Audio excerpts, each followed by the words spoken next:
Okay guys, sorry for the video quality. I'm not a video person. I don't do YouTube videos, but I wanted to make a video because all the other videos out there are way too long and just too complicated. So if you're having issues with your 2014 or 2013 Honda Accord 2.4 liter not starting, then this video may help you. This car, the symptom was when you went to hit the push to start button, the starter or the solenoid would just click and the car wouldn't turn over. And it didn't happen all the time. It was just here and there, intermittent, as people call it. The first thing you want to do is check your battery with a multimeter. These are cheap multimeters from Harbor Freight. Put it on 20. Hook it up to your battery. You should be reading like 12.6. Okay. If you're reading 12.6, your battery is good. Then keep your multimeter hooked up. Turn your car on. Then your multimeter should shoot up to like 14.6. That means your alternator's working. If your alternator isn't working, then your multimeter will stay like in the 12s. As long as when you turn your car on and your multimeter is reading above 13, then it's safe to say your alternator is working. It might not be working the best, but it's working enough. So, and if your alternator isn't working, it may still be good. You may just have to check the connections where it's bolted to the block. But in this case, the battery was good and the alternator was good on this car. And our issue was the starter. The starter is located below the intake manifold towards the firewall. It can be easily accessed under the car. I wanted to make this video because anybody can do this. Don't go to a garage and pay $300-400 for a mechanic to do this. It takes 30 minutes.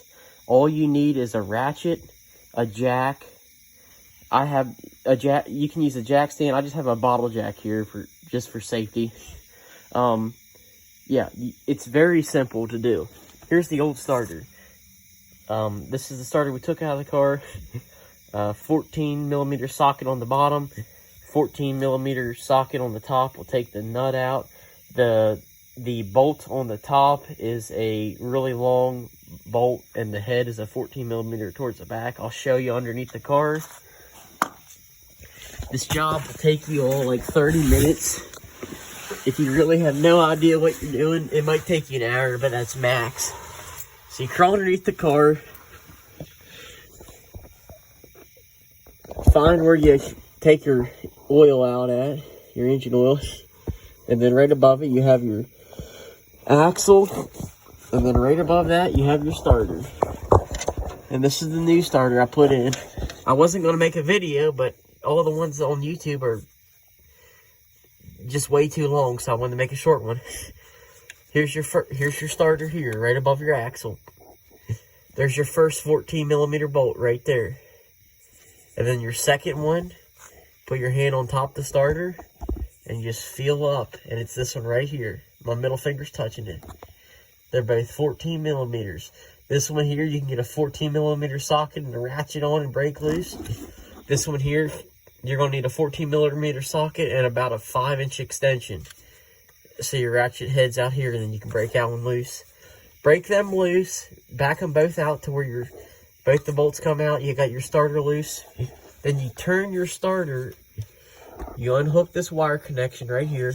This pulls out. Then you have where your cable from your battery hooks to the starter. That's right where my finger is. Just roll that boot back. It's a 12mm socket. Or, I'm sorry, it's a 12mm nut. Just use a 12mm socket to back that off. Very easy. Then where your solenoid hooks into the starter, it's right here. You just pop that off. You just push that clip and pop that clip and push it out. Very easy. It's very simple. And then just put your new starter in there, and then hook this up first, then hook your battery, cable to it. Then put this one. It's easy to put the sorry guys. It's easy to put the long one in first and start it, and then start this one, and then just kind of tighten them both up. But I mean, it's a very simple job, and shops charge a lot of money for it. And I'm telling you, anybody can do it. All you need is a very simple set of tools. It's not hard. So safety, make sure you have something in place in case your jack fails. And make sure you unhook your battery before you go working on your car. And if y'all have any questions or need help, just leave a comment and I'll try to help you all. But it's really simple, and don't go throwing your money away paying somebody a couple $100s to do it, because you can do it in less than an hour. Good luck, guys.